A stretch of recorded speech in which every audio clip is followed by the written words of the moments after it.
রাষ্ট্রপতির ক্ষমা প্রদর্শন ও বিচার বিভাগ বিকেন্দ্রীকরণ ইস্যু নিয়ে ঐকমত্য কমিশনে আলোচনা হয়েছে। রাজধানীর ফরেন সার্ভিস একাডেমিতে জাতীয় ঐকমত্য কমিশনের সঙ্গে রাজনৈতিক দলগুলোর দ্বিতীয় পর্যায়ের নবম দিনের বৈঠক হয়। জাতীয় ঐকমত্য কমিশনের সহ সভাপতি অধ্যাপক আলী রিয়াজ জানান, সংস্কারের দুটি ইস্যুতেই নীতিগতভাবে একমত দলগুলো। রাষ্ট্রপতির ক্ষমা প্রদর্শন নিয়ে সংবিধানের ৪৯ অনুচ্ছেদ ও বিচার বিভাগ বিকেন্দ্রীকরণে সংবিধানের ১০০ অনুচ্ছেদ পরিবর্তনে একমতের পাশাপাশি কিছু প্রস্তাব তুলে ধরে বিএনপি। রাষ্ট্রপতির ক্ষমা প্রদর্শন ও বিচার বিভাগ বিকেন্দ্রীকরণ ইস্যুতে জামায়াত, এনসিপি সহ অন্যান্য দলগুলোও ঐকমত্যের পাশাপাশি তুলে ধরে বৈঠকে উত্থাপিত কিছু প্রস্তাব। আজকে যে ঐকমত্য হয়েছে তা হচ্ছে যে সংবিধানের ৪৯ অনুচ্ছেদ সংশোধন করে রাষ্ট্রপতির ক্ষমা প্রদর্শনের ক্ষমতা সহ সব নির্বাহী ক্ষমা প্রদর্শনের ক্ষমতা প্রয়োগের সুপারিশ করার জন্য আইনি ব্যবস্থার বিষয়টি সংবিধানের অন্তর্ভুক্ত করার ব্যাপারে ঐকমত্য হয়েছে।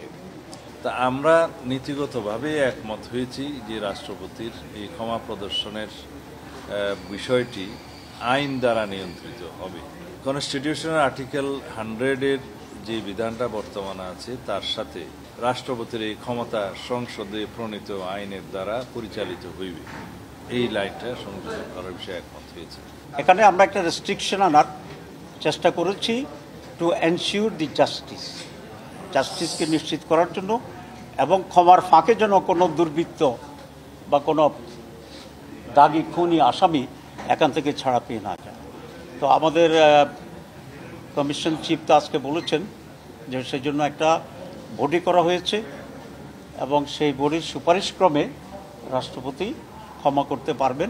রাজধানীর ফরেন সার্ভিস একাডেমিতে জাতীয় ঐকমত্য কমিশনের সঙ্গে রাজনৈতিক দলগুলোর দ্বিতীয় পর্যায়ের নবম দিনের বৈঠক নিয়ে বিস্তারিত জানাতে রাজধানীর ফরেন সার্ভিস একাডেমি থেকে যুক্ত হয়েছেন সিনিয়র রিপোর্টার আনোয়ার হোসেন। আনোয়ার হোসেন, আপনি আজকে সারাদিন ছিলেন ওখানে এবং জানাচ্ছিলেন যে প্রধান উপদেষ্টা নিয়োগ নিয়ে একাধিক প্রস্তাব কিন্তু আজকের এই নবম দিনের বৈঠকে এসেছে।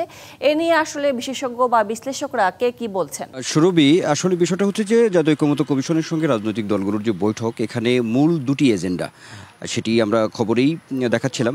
তার মধ্যে প্রথম যে এজেন্ডাটি ছিল সেটি হচ্ছে যে আমরা বলছিলাম যে মূল যে জায়গাটি, যে আলোচনার জায়গাটি আসলে তৈরি হয়েছে সেটি হচ্ছে যে রাষ্ট্রপতির যে ক্ষমা প্রদর্শন, এটি সংবিধানের ৪৯ অনুচ্ছেদে এই বিষয়টি উল্লেখ আছে। তো এটি যেটি বলা হয়েছে, আজকে রাজনৈতিক যে বিভিন্ন দলের যে নেতারা তারা বলছেন যে একটা সময় যেটি দেখা যেত রাষ্ট্রপতির যে ক্ষমা প্রদর্শন, এই ক্ষমার ভিত্তিতে অনেক খুনি দাগি আসামি তারা ক্ষমা পেয়ে গিয়েছেন, এমন মানে খুব একটি অপব্যবহার হয়েছে আসলে এই জায়গা থেকে। তো যেটি আলোচনায় আজকে জায়গা পেয়েছে যে এই যে সংবিধানের ৪৯ অনুচ্ছেদ রাষ্ট্রপতির ক্ষমা প্রদর্শন নিয়ে, সেটি পরিবর্তনে প্রায় সব রাজনৈতিক দলগুলোই একমত পোষণ করেছেন।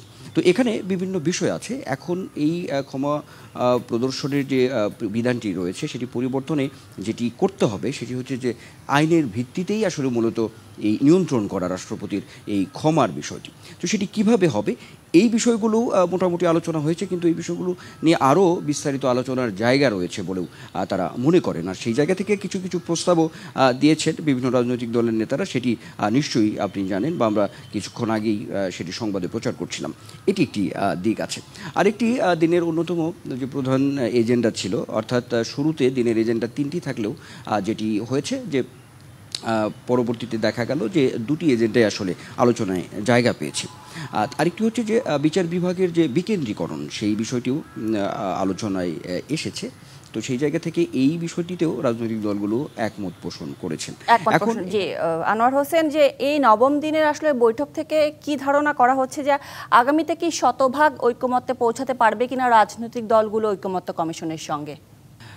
এটাকে যদি বলি তাহলে সুরভি বলতে হবে যে আজকে এই সপ্তাহে যে কয়েকটি বৈঠক হলো তাতে করে এটাকে একটু সুখবরই আসলে বলার চেষ্টা করছে বিভিন্ন রাজনৈতিক দল, সেই সঙ্গে জাতীয় ঐকমত্য কমিশনের পক্ষ থেকেও বলা হচ্ছে। কারণ গতকাল আমরা দেখেছি যে দুটি গুরুত্বপূর্ণ এজেন্ডা ছিল, সেখানেও নীতিগতভাবে রাজনৈতিক দলগুলো একমত পোষণ করেছে। আজকেও দুটি গুরুত্বপূর্ণ বিষয় ছিল, সেখানেও কিন্তু নীতিগতভাবে রাজনৈতিক দলগুলো আসলে ঐকমত্যে পৌঁছেছেন, এমনটা। তো একটি বলাই হচ্ছে যে একটা আশাবাদের জায়গা তৈরি হচ্ছে। একেবারে এই ঐকমত্যটা যে শতভাগ আসলে একমতে সব রাজনৈতিক দলগুলো পৌঁছতে পারবে এটা জাতীয় ঐকমত্য কমিশনও মনে করে না, কিন্তু এমন একটি পর্যায়ে যেতে চায়, যাতে করে অন্তত এই যে জুলাই গণ অভ্যুত্থান এবং যে জুলাই গণ অভ্যুত্থানের যে আশা-আকাঙ্ক্ষার জায়গাটি তৈরি হয়েছে সেটি যাতে অনেকটাই পূরণ হয়, সেই জায়গাটি কিন্তু বলার আসলে চেষ্টা করা হচ্ছে। জি, নিশ্চয়ই। আনোয়ার হোসেন, অসংখ্য ধন্যবাদ আপনাকে বিস্তারিতভাবে জানানোর জন্য।